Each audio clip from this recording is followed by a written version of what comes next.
සාකච්ඡා පටන් ගන්න පළමුවෙන්ම අවුරුදු 35ක සේවාකාරයෙන් පස්සේ විශ්‍රාම ගිය මේ රටේ අපරාධ සම්බන්ධයෙන් යුක්තිය ඉටු කරන්න නිර්භීතව වැඩ කරපු පොලිස් සේවයට ගෞරවයක් ලබා දුන්න ශානි අබේසේකර මහත්මයාට සුබ පතනවා. එතුමාගේ විශ්‍රාම දිවිය සාර්ථක වෙන්න කියලා. අද කතාවක ඊයේ මේ මාධ්‍ය සාකච්ඡා කරන්න ඕන කියලා කල්පනා කළා. මම හිතුවා ඒ සුබ පැතුම එතුමාට කරන්න ඊ උපන් දිනේ දවසේ විශ්‍රාම ගිය එතුමාට සුබ පතලා මගේ පොත් සාකච්ඡා පටන් ගන්න ඕනේ කියලා. අතරමඟ අද එන මග මම දැනගත්තා මේ ජීවිත අන්තරක් ගැන මාධ්‍ය වාර්තා කරලා තිබුණා එතුමාගේ. මේ කනගාටුදායක තත්ත්වයක්. අපේ රටේ නීතිය හා සාමය පිළිබඳව මේ පවතින තත්ත්ව ගැන මම තීරණ ප්‍රකාශ කරන්න කැමතියි. ජනතාවට බාර කරනවා මේ පිළිබඳව තීරණ දෙන්න. මේක අපේ රටට මේක හොඳ නැහැ. මේ කනගාටුදායක තත්ත්වයක්. අපේ සමගි ජන බලවේගය ඕක ගන්නවා අලුත් දේශපාලන ව්‍යාපාරය. අපේ තේමාව තමයි මේක. මේ පිටපස්සේ තියෙන දෙදී ජනතාවාදී විපක්ෂය. අපි සාම්ප්‍රදායික දේශ විපක්ෂයකට වඩා අපේ භූමිකාව අපි කල්පනා සාම්ප්‍රදායික විපක්ෂයකට වඩා අපි කරන දේශපාලනය පටු අරමුණු ඇතුව කරන්නේ නැතුව වගකීමකින් කරන්න අපේ පක්ෂයේ දේශපාලන ව්‍යාපාරයේ දේශපාලන නියමයන් තීන්දුව කරලා තියෙනවා. පළමුව රට, පළමුව ජනතාව කියන ස්ථානයේ ඉඳගෙන. රටක් හැටියට අද අපි අභියෝග රාශියකට මූල දෙන්නේ. ඒ වගේම රටක් හැටියට අපි ඉස්සරහා තියෙන පින්තූරය රෝසමල් පින්තූරයක් නෙවෙයි. අපි ඒක පිළිගන්න ඕනේ. කටුක අභියෝග කීපයකට අද රටක් හැටියට ජාතියක් හැටියට අපිට මුහුණ දෙන්න සිද්ධ වෙලා තියෙනවා. මේ ගැන මට කලින් මම හිතන්නේ ජූනි මාසේ 20 වෙනිදාද කොහෙද අපේ සමගි ජන බලවේගයේ ආර්ථික විෂය පිළිබඳ කමිටුවේ ප්‍රධානත්වයේ දරන කෙනෙක් වන දෙන්නෙක් ප්‍රධානත්වයේ දරනවා හර්ෂ විසිල්ල මහත්මයා, ඉරාන් වික්‍රමරත්න මහත්මයා. හර්ෂ විසිල්ල මහත්මයා මෙතන පවත්වපු පුවත්පත් සාකච්ඡාවකදී පැහැදිලි විග්‍රහයක් කරලා තිබුණා. මම දැක්ක සමාජ ආලාවල. එතුමා ඒ වෙලාවේ ගම්මන්පිල අමාත්‍යවරයාගේ ප්‍රකාශයක් උපුටලා දක්වලා තිබුණා. ඒක බැරෑරුම් ප්‍රකාශයක්. මම කැමතියි යලිත් ඒක සිහිපත් කරන්න. මොකද්ද ගම්මන්පිල ඇමතිවරයා කියලා තිබුණේ? තෙල් මිල වැඩි නොකළොත් මහ බැංකුව කියනවා බැංකු පද්ධතිය කඩා වැටෙන්න පුළුවන් කියලා. මේ කියන්නේ සමගි ජන බලවේගයේ මන්ත්‍රීවරයෙක් නෙමෙයි. මේ ගම්මන්පිල අමාත්‍යවරයා. බැංකු පද්ධතිය කඩා වැටුණොත් ආර්ථිකය කඩා වැටෙනවා. අපේ රට ඉදිරියේ තියෙන අනතුරක් ගැන රතු එළිය දල්වනවා ගම්මන්පිල මහත්මයා. බැංකු පද්ධතිය කඩා වැටීමේ අනතුරක් තියෙන බව කියන්නේ රජයේ කැබිනට් ඇමතිවරයෙක්. අපි පිළිගන්නවා. රටක් හැටියට ආර්ථිකයේ කළමනාකරණය කිරීමේ තියෙන දුර්වලකම් හින්දා අපි ප්‍රශ්න වලට මුහුණ දීලා තියෙනවා. හෙට සමගි ජන බලය ආණ්ඩු බලය බාරගත්තත් රට ඉදිරියේ තියෙන මේ කටුක යථාර්ථයන් වලට අපිට මුහුණ දෙන්න සිද්ධ වෙනවා. ඒක තමයි තිත්ත ඇත්ත. රට මුහුණ දීලා තියෙන මේ අභියෝගයන් තුලින් පටු වාසි අරගන්නට පටු දේශපාලනයක් කරන්න අපි අදහසක් නැහැ. හැබැයි ජනතාවට ඇත්ත වසන් කරන්නට හොඳ නැහැ. සියල්ල විනිවිද පින්න තත්ත්වකින් තියාගන්න ඕනේ ප්‍රජාතන්ත්‍රවාදී සමාජයක් තුළ. පහුගිය මාධ්‍ය සාකච්ඡාවේදී හර්ෂ සිල්ල මහත්මයා මතු කළ ප්‍රශ්නයක්. සතිපතා මහ බැංකුව නිකුත් කරන අපේ රටේ ආර්ථික තත්ත්වය පිළිබඳ වාර්තාවේ පළවෙනි පිටේ හැමදාම පළ කරනවා විදේශ සංචිතවල තත්ත්වය මොකක්ද කියලා. ඒකම කිව්වා දැන් ඒක නතර කරලා තියෙනවා. ඒක පළවෙනි පිටේ පළවෙනි නැහැයි කියලා. ඒක වැරදි. අපි ජනතාවට බොරු කියන්න ලෑස්ති වෙන්න හොඳ නැහැ. හෙට දවසේ රට බාර ගන්නට ඉන්න ප්‍රධාන විපක්ෂ බලවේගය හැටියට සමගි ජන බලවේගය මේ මොහොතේ කටයුතු කරන්නේ අතිශය වගකීම් සහිතවයි කියන එක මම කියන්න ඕනේ. දුරදැක්මක් ඇතුවයි කියන එක මම කියන්න ඕනේ. අපි ප්‍රධාන විපක්ෂ බවට පත් වුණාට පස්සේ ප්‍රධාන විපක්ෂ බලවේගය බවට සමගි ජන බලවේගය පත් වුණාට පස්සේ ආරම්භයේ ඉඳන්ම අපි අපේ රටේ ඉන්න නොයෙකුත් විෂයන් පිළිබඳ විශාරදයන් පිට රටවල ඉන්න ශ්‍රී ලාංකික සම්භවයේ තියෙන අපේ විශේෂඥයන්.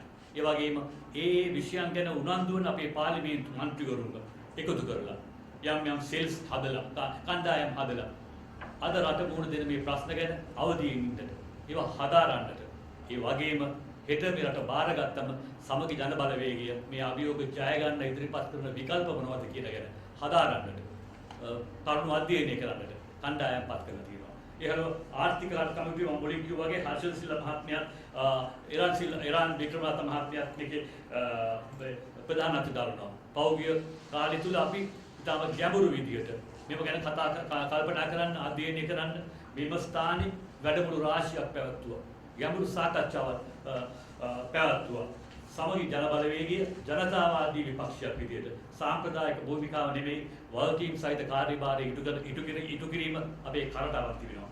අපි රජේනොත් ඉල්ලනවා මේ වෙලාවේ මේ බැරෑරුම් අභියෝග වලට මුහුණ දෙන්නට තියෙන මේ මොහොතේදී පටු දේශපාලනික අරමුණු මුල් කරගෙන කටයුතු කරන්න එපා. රට පළමුව තියලා ඒ වගේ හැසිරීමකට යොමු වෙන්න කියලා ආරාධනා කරනවා. මේ බරපතල ඛේදවාචකය වසන් කරන්නට ගම්මන්පිල බැසිල් ඩ්‍රාමාස් නාටකම් පෙන්නලා ජනතාව තවදුරටත් මුලා කරන්න පුළුවන්කමක් නැහැ. අද ජනතාවට තියෙන ප්‍රධාන ප්‍රශ්නේ ඊළඟ ජනාධිපති අපේක්ෂකයා නාමල්ද බැසිල්ද කියන එක නෙවෙයි. මට පේන්නේ මේක හරියට අර මතක් විතර කකුලුව දිය කෙලීම ගැන තිබිච්ච කවියක් මට මතක් වෙනවා. මම කැමති ඒ කවි පද දෙක මතක් කරන්න. ලිපගිරි මොළවන තෙක් දිය සැලී සැපයක් යයි කකුලුව දිය කෙලී. අද ජනතාව මුහුණ දී ඇති ප්‍රශ්න ගැන රජය ජනතාවට සංවේදී වෙන බවක් පේන්නේ නැහැ. රටක් හැටියට අපිට මුහුණ දෙන්න සිදුලා තියෙන මේ අභියෝග ගැන දුරදැක්මෙන් කළමනාකරණය කරගන්නට රජයට ශක්තියක් ඇති බවක් පේන්නේ නැහැ. බඩු මිල දිනෙන් දින ඉහළ යනවා. මිනිසුන්ගේ අත්වල සල්ලි නැහැ. රැකියාවල් අහිමි වෙනවා. වැටුප් කප්පාදු කරනවා. දෛනික රැකියාවල් කරපු උදවිය ගෙවල් වල දරුවන්ට කන්න දෙන්න විදියක් නැහැ. බැංකු වලින් ගත්ත ණය ගෙවා ගන්න පුළුවන් කමක් නැහැ. ඉතිහාසයේ කවදාකවත් නැති විදියට අපේ කාන්තාව උගස් කඩ ඉස්සරහා දිග පොළි වල ඉන්න දර්ශන රට පුරාම දකින්න තියෙනවා. ඉහළ පොළි වලට ණය අරන් හදපු මත්තල ගුවන් තොටුපළ හම්බන්තොට වරාය නෙළුම් කුරුඩ රට බරක් වෙලා සුදු අලින් බවට පත් වෙලා මේ ණය කන්දරාවල් ගත්තු ලොකු පොලියත් එක්ක ගෙවන්නට අපේ සංචිතවල තියෙන විදේශ විනිමය ප්‍රමාණවත් නැහැ. ඒ නිසා ආනයනයන් සීමා කරන්නට අද මේ පාලනයට සිද්ධ වෙලා තියෙනවා. අනෙක් පැත්තෙන් බිලියන ගණන් සල්ලි අච්චු ගන්නවා. ඒකෙන් වෙන්නේ රුපියලේ වටිනාකම තවත් අඩු වෙන එක. එන්නත ගන්නටත් ණය ඉල්ලනවා. ගෙවන්නට තියෙන ණය සහ පොලි ගෙවන්නට බංග්ලාදේශය, ඉන්දියාව, චීනය ඉදිරියේ හිඟබන් යදින්නට ජාතියක් හැටියට අපිට සිද්ධ වෙලා තියෙනවා. ලෝක පිළිගත් ජාත්‍යන්තර මුල්‍ය වෙළඳපොළ වල ඉදිරියේ අපේ විශ්වසනීය භාවය නැති වෙලා තියෙනවා. මේ කොවිඩ් උවදුර නිසාම නෙවෙයි මේ තත්ත්වය අපේ ආර්ථික කළමනාකරණයේ වරද. දැන් කොවිඩ් උවදුරේ බලපෑමක් ඇති වෙලා තියෙනවා. කොවිඩ් උවදුරට මුහුණ දුන්නු බොහෝ රටවල් අමාරුවෙන් වුණත් ඒ හොඳින් කළමනාකරණය කරගනිමින් ගොඩ එන්නට කටයුතු කරන ආකාරය අපි දකිනවා. අපි නිසි කලට නිසි විදියට දුර දැක්මින් පියවර නොගැනීමේ විපාක වලට දැන් මුහුණ දීලා තියෙනවා. මේ අභියෝග මදිවට අපි තවත් ප්‍රශ්න අනා ගන්නවා. ඊයේ පෙරේදා යුරෝපා පාර්ලිමේන්තුවේ 90ක් පාර්ලිමේන්තුවේ ඉන්න මන්ත්‍රීවරු පක්ෂව ඡන්ද දෙමින් ලංකාව පිළිබඳ විවේචනාත්මක යෝජනාවක් සම්මත කරලා තියෙනවා. ඒ අපේ රටේ අධිකරණ ස්වාධීනත්වය, නීතියේ ආධිපත්‍ය, හමුදාකරණය, ප්‍රජාතන්ත්‍රවාදී පැවැත්ම අභියෝගයට ලක් කරමින් ආණ්ඩුව කටයුතු කරන ආකාරය පිළිබඳව ත්‍රස්තවාදයේ වැළැක්වීමේ පනත දඩවීම අතරගෙන දේශපාලන විරුද්ධවාදීන් දඩයන් කිරීම 20 වෙනි සංශෝධනය දේශපාලන පරිගැනීම් පිළිබඳ ජනාධිපති කොමිසම තුලින් ඝාතන අතුරුදන් වීම අල්ලස් ඇතුළු දූෂිත ක්‍රියාවන් ගැන වරදකරුවන් වෙච්ච උදවිය සහ චෝදනා ලබපු උදවිය නිදහස් කර ගැනීම ගැන ආණ්ඩුවට චෝදනා ඍජුව එල්ල කරලා තියෙනවා.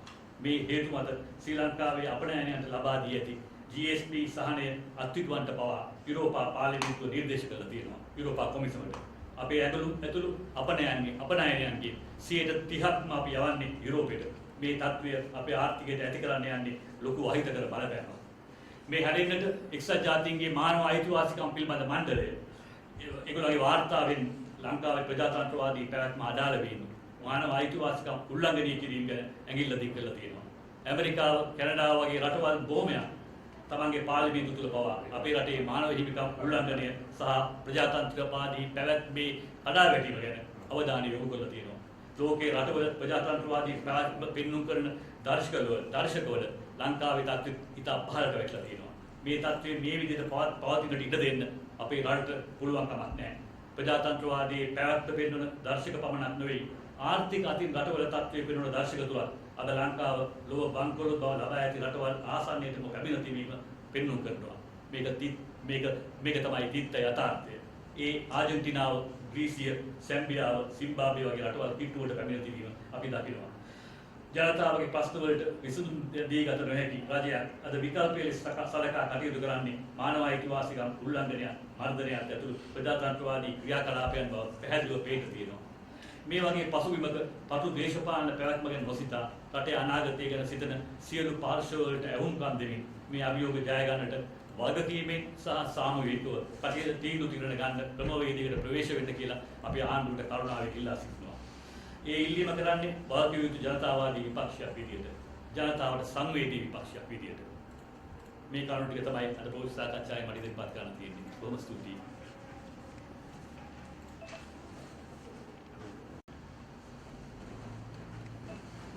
දැන් ඔබතුමාත් ආර්ථිකය ගැන සඳහන් කරනවා. මේ දැන් ඔබතුමාලගේ රජයක් ආවොත් මේකට මුහුණ දෙන්නේ කොහොමද මේ යන විදිහට? මම ඒකයි කිව්වේ. ඒ විකල්පයන් තියෙනවා. ඒ විකල්පයන් තියෙනවා මම ලේසි රෝසමල් පුංචියක් මාගේම පේන්නේ නැහැ රට ඉස්සරහා.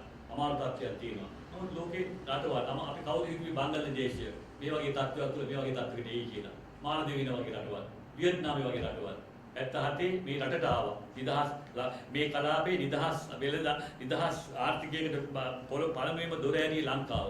අපේ රට බලන්න චීනය මේ රටට ආවා. නිදහස් වෙලඳ කලාප හදා ගන්නට. ඉතින් අපේ කළමනාකරණය, අපේ ප්‍රතිපත්ති, අපේ විදේශ ප්‍රතිපත්ති හරියට කළමනාකරණය කර නොගැනීම මේ වගේ දේවල් වල විපාක වලට තමයි අපිට මුහුණ දෙන්න සිද්ධ වෙලා තියෙන්නේ. ගජමිතුරු ධනවාදය තරගකාරීත්වයක් නැහැ. ණය ගන්නකොට උනත් තරගකාරී වෙළඳ පොළට යන්නේ නැහැ.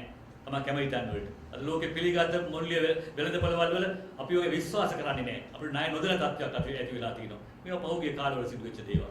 අපේ රජය අපි දැන් ඒ මම කිව්වේ බලේ අපි විපක්ෂයට පත් වෙච්ච දවසේ ඉඳන්ම වාකිය යුතු විපක්ෂයක් හැටියට අපි මේ රටේ ඉන්න සෑම විෂයක් පිළිබඳව විශේෂ වේදීන්, වෘත්තීය වේදීන්, විශ්වවිද්‍යාල ප්‍රජාව මේ රටේ ඉන්න පිටරටේ ඉන්න උදවිය ඒ විෂයන් ගැන උනන්දු වෙන අපේ පාර්ලිමේන්තු මන්ත්‍රීවරුන් ඒ කරුණු ගැන අධ්‍යයනය කරනවා, හැදෑරීම් කරනවා. ආණ්ඩුවක් බාරගත්තොත් අපි කොහොමද මේ අභියෝගයන්ට මුහුණ දෙන්නේ කියන එක ගැන සූදානමක් ඇති විපක්ෂයේ බලවේගයක් බවට අද අපි අපේ බලවේගය පත් කරගෙන තියෙනවා.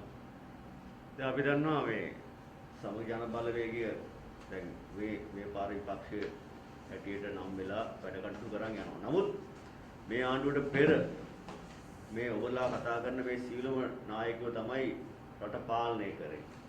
මේ පාලනය කිරීමේදී ඔබතුමා කතා කරා නීතිය පිළිබඳව දැන් මේ අය නීතිය අතට අරගෙන එක නව බේර ගන්නත් කටයුතු කරන ආකාරය. හැබැයි එදා දඬුවම් ලැබිය යුතු අයට ඔබතුමාලා ඒවා මේ උසාවියේ ගියා නමුත් මොනවා හරි රාජකාරී කටයුතු කරා. හැබැයි කිසි කෙනෙකුට දඬුවමක් සහ ඒ නීතිය ක්‍රියාත්මක කිරීමක් හරියට වෙනවා අපි දැක්කේ නැහැ. එතකොට දැන් විපක්ෂයේ ඉන්නකොට මේ කතාවල් කියනවා අපි මෙහෙම කරන්න ඕනේ කියලා. හැබැයි ආණ්ඩු පක්ෂයට ගියාම ඒගොල්ලොත් යාළුවෝ මේගොල්ලොත් යාළුවෝ. මිනිස්සු තමයි අතරමං වෙන්නේ. සමගි ජන බලවේගයේ අලුත් පක්ෂයක් හැටියට ඉන්නේ. ඉදිරියේදී නීතිය ක්‍රියාත්මක කිරීමේදී ඔය යාළුකම්, හිතවත්කම්, දේශපාලන හිතවත්කම් මේවා නැතුව කටයුතු කරන්න ඔබතුමාලා සූදානම්ද? ඒ වචන වලින් පරිදි ඔයා කියනකොට ඔබ සූදානම් නැති උත්තර දෙන්න පුළුවන්. ඒක නෙමෙයි. අපි ඇත්තටම ප්‍රායෝගික තත්ත්ව බලමු. අපේ රටේ සාම්ප්‍රදායික දේශපාලනේ මේ රට ප්‍රකාශයට ගෙනියන්න තියෙනවා. ඒකයි මම කිව්වේ. අපි සාම්ප්‍රදායික දේශපාලන බලවේගයක් නෙමෙයි. සාම්ප්‍රදායික විපක්ෂයක් නෙමෙයි. ඒකයි අපි ආණ්ඩුවට කියන්නේ. හර්ෂසිල්ල මහත්මයා කතා කරපු වෙලාවෙත් කිව්වා. මගේ දායකත්වය මම දෙන්න ලෑස්ති. අපිත් ඒක කතා කරන්න. සහයෝගයෙන් වැඩ කරන්න. වාකියීමෙන් වැඩ කරන්න කියලා. අපි අතීතයේ වැරදි හැමෝගෙම සිද්ධ වෙලා තියෙනවා. ඒ වගේ ධන තියෙනවා, ඍණ තියෙනවා. මේ දෙකම තියෙනවා. මම පිළිගන්නවා. මේවා ගැන අපිට කාලේ වෙනස් කාලය නාස්ති කරන්න පුළුවන් වෙලාවක නෙමෙයි අපි ඉන්නේ. අපි නිදහස මම හැම වෙලාවෙම කියන කාරණයක්. අපි නිදහස ගන්න වෙලාවේ ජපානයට පමණක් දෙවෙනි වෙච්ච රටක්. අද අපිව පහු කරන රටක් නැහැ. අපි දැන් මේ අප්‍රිකාවේ සමහර රටවල් වල බංකොලොත් වෙලා තියෙන රටවල් වල තත්ත්වයට ඇවිල්ලා තියෙන මේ කලාපේ එකම රට අපි. ඒ තත්ත්වෙට වැටලා තියෙනවා. ඉතින් මම කියන්නේ අපි පරණ වැරදි ගැන කතා කරගෙන ඉන්න බෑ. අපි ඒවා තේරුම් ගන්න තියෙනවා. අලුත් දේශපාලන බලවේගයක් හැටියට සූදානමක් හැටියට දේශපාලන බලවේගයක් වලට පත් කරගන්න අපි කටයුතු කරමින් සිටිනවා. නෑ ඒකෙන් අදහස් කරේ පරණ දේවල් ගැන නැවත මතක් කිරීමක් හැටියට නෙවෙයි. නව පක්ෂයක් හැටියට ජනතාව දැනගත යුතු ජනතාවට විශ්වාසවන්තකම ඇතිවිය යුතුයි. ඔබලා දැන් කතා කරන මේ දේවල් තුල. ඒක නිසා මේ කතාවල එහෙම කියලා ලිස්සල යන්න බෑ. හරි පණිවිඩ ජනතාවට ලැබිය යුතුයි. ලිස්සල යන්න ඕන ප්‍රශ්නයක් ගන්න ඕන ප්‍රශ්න ලිස්සල යන්න නෑ. ඒ සහතිකය තමයි මම මේ දෙන්නේ සමගි ජන බලවේගය වෙනුවෙන්. අපි ජනතාවට සංවේදී පක්ෂයක් අපි වාකිය යුතු විපක්ෂයක්. ඒ සංවේදීකම අපිට තිබුණා. හිතලා බලන්නකො ප්‍රේමදාස ජනාධිපතිතුමා 89 බලයට පත් වෙනකොට කොයි වගේ රටක්ද මේ රට බාරගත්තේ. දෙපැත්ත පත්තුවට විලක්කුවක්. උතුරේ ගින්දර දකුණේ ගින්දර. එතුමා කිව්වා ඕනම කැලෑවකට මම එන්නම් මේ මුහුණ වහගෙන ඔයගොල්ලොත් එක්ක සාකච්ඡා කරන්න. ජීවිත හානි වලින් තොරව මේක බේර ගන්න ඕනේ කියලා. එතුමා නිදහසට හේතු කිව්වේ නෑ. අර ඒ ගින්දර මෙහි ගින්දර මේ අර තුණ්ඩු කෑල්ල දුන්නම පක්ෂ නිරතර වලින් අස්සලා පොඩිය දාන්න ඕනේ. ඡන්දෙ දෙන්න ගියොත් එහෙම අත් කපනවා. ඔළුව කොණ්ඩේ බූ ගන්නවා. මිනිස්සු මරනවා. එහෙම කාලයකට බාරගත්තේ. නමුත් ඇඟලුම් කර්මාන්ත ශාලා 200 ජනසවිය වැඩපිළිවෙල ඇඳුම් ටික මේ දිවා ආහාරය මේ කොච්චර මොන ප්‍රගතියක් රටේ දුප්පත් තරුණ කොමිසම පත් කළා. තරුණ කොමිසම පත් කළා. තරුණ නියෝජනත්වයට ඉඩ දුන්නා. හැමදාම ප්‍රේමදාස ජනාධිපතිතුමා සංවේදී නායකයෙක් හැටියට 70 අර කැරැල්ලේ නඩු විභාගයට දිනපතාම ගියා කැපවීමක් පෙන්නුවා. ඌමනාවක් තිබුණා. අපේ අඩුපාඩු තියෙනවා, වැරදි තියෙනවා. නමුත් අපි හැම වෙලාවෙම අතීතයේ දිහා බැලුවොත් ජනතාවට සංවේදී රටේ සමාජයේ සාධාරණත්වයේ මුල් කරගත්ත පියවරවත් රාශියක්. නිදහස් අධ්‍යාපනයේ ඉඳන්, නිදහස් සෞඛ්‍යයේ ඉඳන්, මහ පොළොවේ ඉඳන්, ජනසවියේ ඉඳන්, ආණ්ඩුවේ තරගකාරී විභාගවලදී 2500ට අඩු ආදායම් ලබන දරුවන්ට ලකුණු 25ක් වැඩියෙන් දීම, මේ කැපකරු ගම්මාන ක්‍රම, මේ බාරවල් වල හිඟාකාපු මිනිසුන්ට මාවතේ අපි වැඩසටහන් මොනතරම් මේ නිවාස වැඩපිළිවෙල කන්දරාවක් කළා. ධන තියෙනවා, ඍණ තියෙනවා. ඒක ඇත්ත. නමුත් අද අපි භයානක තත්ත්වයකට ඇවිල්ලා තියෙන්නේ. නිසා අතීතයේ අපේ ඍණ තියෙනවා නැහැ කියන්නේ ධන වැඩි ඊට වඩා. මම ගෝඨාභය රාජපක්ෂ මහත්තයාට ඡන්දය දුන්නේ දැඩි බලාපොරොත්තු තියන. දැන් මේ බලාපොරොත්තු කොසුන්නේ. දැන් මේ තත්ත්වයන් තුල සමගි ජනබලවේගය තුල කොහොමද විශ්වාසනීයත්ව ගොඩනගා ගන්නේ? ඉදිරියේදී මේ කට්ටිය මේ දේම කරයිද නොකරයිද? දැන් ඒ විශ්වාසය ගොඩනගිය යුත්තේ අපි ක්‍රියාවෙන්. ඒක මම කිව්වේ අද විපක්ෂයේ පාර්ලිමේන්තු මන්ත්‍රීවරු අපේ මේ විශේෂ වාර මන්ත්‍රීවරු කතා කරන හැටි බලන්න කරුණු ඇතුව, දත්යන් ඇතුව, සූදානමක් ඇතුව අපි කටයුතු කරනවා. සමහර වෙලාවට අර පාරට බහිනවා, පෝස්ටර් උස්සනවා, ඒවා කරනවා. ඒක වෙන්නේ ඇයි? මම දකින්නේ පාර්ලිමේන්තුවේ එදා රැස් වෙන දින ගාන දැන් රැස් වෙන්නේ නැහැ. එදා දින 5ක් රැස් වුණා. උදේ සමහර 19ක වහත් වෙලා අනික කට්ටියනකොට රැ වෙනකම් රැස්වීම් තියෙනවා. අද ඒව නැහැ.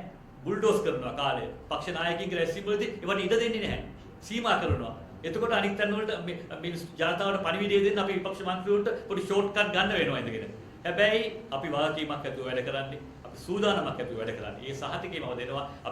අපේ ඉන්න කණ්ඩායම දිහා බැලුවමත් ඔයගලන්ට පේන්නේ කොයි වගේ කණ්ඩායමක්ද කියලා. අනික මේක ප්‍රජාතන්ත්‍රවාදී පක්ෂයක්. අපේ නායකයව අවුරුදු පතා ඡන්දයෙන් තෝරන්නේ. විධායක මණ්ඩලය තෝරනවා. විධායක මණ්ඩලය අනුමැතිය අවශ්‍යයි. කෘත්‍යාධිකාරී මණ්ඩලය අවශ්‍යයි. සම්මේලනය අවශ්‍යයි. අද මේ පැත්ත කොහොමද? අද මේ පැත්ත අඩු ගානේ පොදු ජන එක්සත් සංධානයේ උපදිකට ඒ සංධානයේ ඉන්න පක්ෂවල අනුමැතියවත් තියනවාද ඊළඟ ජනාධිපති අපේක්ෂකයා ගැන? නාමල්ද බැසිල්ද කියලා ලොකු වාදයක් යනවා ඉඳගෙන. සමහර කියනවා මන්ත්‍රීවරු කියනවා අපි බැසිල් රාජපක්ෂ මහත්තයා තමයි ජනාධිපති අපේක්ෂකයා. සමහර කියනවා නාමල් රාජපක්ෂ මහත්මයා කියලා. මේ තීන්දුව ගන්නේ කොහෙදද? අඩු ගානේ ඒකට සම්බන්ධ වෙලා තියෙන වාසුදේව නානායක්කාර මහත්මයාගේ පක්ෂේ, තිස්සත් විතාන මහත්මයාගේ පක්ෂේ, වීරවංශ මහත්මයාගේ පක්ෂේ, මේ අනික් පක්ෂවල අනුමැතියවත් ඉල්ලලා තියෙනවද? කරුණුවත් විමසලා තියෙනවද? ගියක් ඇතුලේ මේ තීන්දුව ගන්නෙ. අපේ පක්ෂයම නෙමෙයි ප්‍රජාතන්ත්‍රවාදී පක්ෂයක්. ඒ නිසා අපේ පක්ෂේ මේ කියන දේවල් ගැන අපේ සමාජිකයෝ ප්‍රශ්න කරනවා. අපේ කෘත්‍යාධිකාරී මණ්ඩල රැස්වීම ඉස්සර වගේ පැය භාගයක ඉවර වෙන්නේ නැහැ. පැය 3:03මාරයි. ආණ්ඩුව අපේ සමගි ජන බලවේගයේ මන්ත්‍රී කණ්ඩායම රැස්වීම හවස් වෙනකන් යනවා. හේතුව වාද විවාද ප්‍රශ්න කිරීම. මෙහෙම යන්න බෑයි කියන එක. රට ගැන හැඟීමක් තියෙන මහජන නියෝජිතයෝ පිරිසක්. සැබෑ සජීවී ප්‍රජාතන්ත්‍රවාදයක් මේ බලවේගය තුළ ක්‍රියාත්මක වෙනවා. ඒක පෙන් හොඳට හොයලා බලන්න ඕනේ. ඒක ජනතාවත් ක්‍රියාවෙන් පොඩ්ඩක් ප්‍රමාදයට යන්නේ නැහැ නේ ජනතාව. මම පිළිගන්නවා. ඒකට හේතුව මොකද්ද? අද මාධ්‍ය පවා එක න්‍යාය පත්‍ර වලට යට වෙලානේ. සමහර ඒක හිමිකාරත්වයට අවශ්‍ය දේවල් ඉටු කරගන්න ආණ්ඩුව වෙනුවෙන් කඩේ යනවානේ. මේකනේ ඇත්ත. බොහෝ නිදහස් කියන මාධ්‍යවල ඒගොල්ලන්ගේ කෙටි ඉලක්කයන් දිනා ගැනීම සඳහා ඒගොල්ලෝ යනවා. ඉතින් සැබෑ තත්ත්වය එළි වෙන්නේ නැහැ. අර මේ මම ප්‍රේමදාස ජනාධිපතිතුමා ජනාධිපති ක්‍රීමී ව්‍යාපාරී තරුණයේ කියන්නේ මන්ත්‍රීවරයෙක් හැටියට ඒ කාලේ මම හිටියද ඒක. කොච්චර මේක රටේ මේ රටේ ඉතිහාස විප්ලවයක්. ඒ වගේ පසුබිමක මිනිස්සෙක් මේ රටේ මුල් පුටුවට එනවයි කියන එක හීන දකින්නවත් අයිතියක් තිබුණේ නැහැ ඒ යුගයේ. ඒක විප්ලවයක්. ඒක සිද්ධ වුණේ. එදා එයාට විරුද්ධව කුමන්ත්‍රණ මුදල් බලය මඩ අවලාද නැගුණා.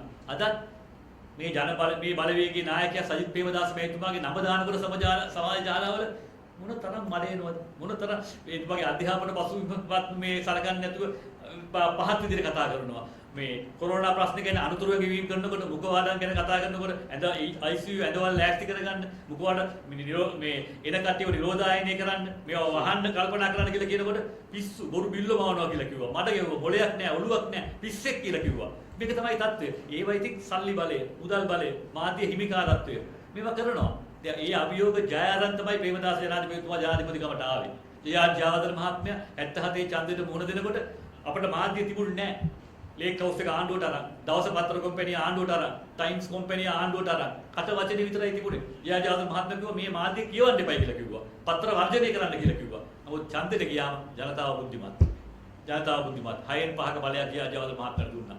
බලයෙන් 3න් 2 හම්බුණා, 6න් 5 ලැබුණා කියලා බලයෙන් උද්දච්ච වුණොත් එහෙම අපේ රටේ ජනතාව ප්‍රජාතන්ත්‍රවාදී පැවැත්ම නැති කරගන්න ලෑස්ති නැහැ. හරි දඬුවම් දීලා තියෙනවා. ඒ වගේ උත්සාහ කරන උදවියට. දැන් ප්‍රේමදාස මහත්තයාට ලොකු සහායක් ලබා දුන්න කෙනෙක් තමයි රනිල් වික්‍රමසිංහ මහත්තයා. ඔබගේ හිටපු නායකයෙක්. දැන් ඔහු පාර්ලිමේන්තුවට ඇවිල්ලා ඉන්නවා.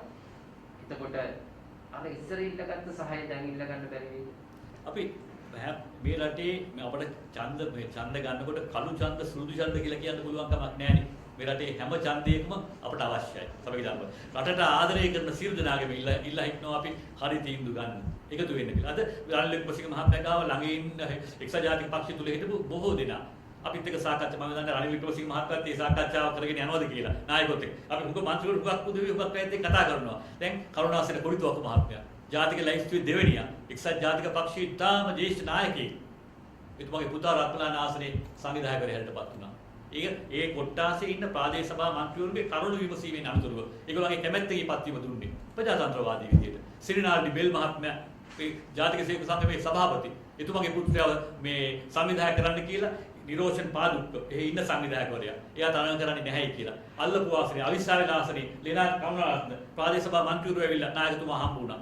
හම්බෙලා කිව්වා අපි ඔක්කොගෙම ඒකමතික තීරණය සින්නාලි බෙල් මහත්මයා පුතා මෙතන දාන්න කියලා. මම තාත්තලා පුතාලා මම මේ හැමදේම කරන එකට මම නම් ඒ ප්‍රතිපත්තිය කැමති නැහැ. මම තාත්තලා පුතේ කියලා ප්‍රජාතන්ත්‍රවාදී වෙන්නට ඕනේ. නමුත් මේක ප්‍රාදේශ සභා මහජන නියෝජිත සියලු දෙනා ඒකමතිව ඉල්ලා හිටියා. මේ පෙන්නු කරන්නේ මොකද්ද?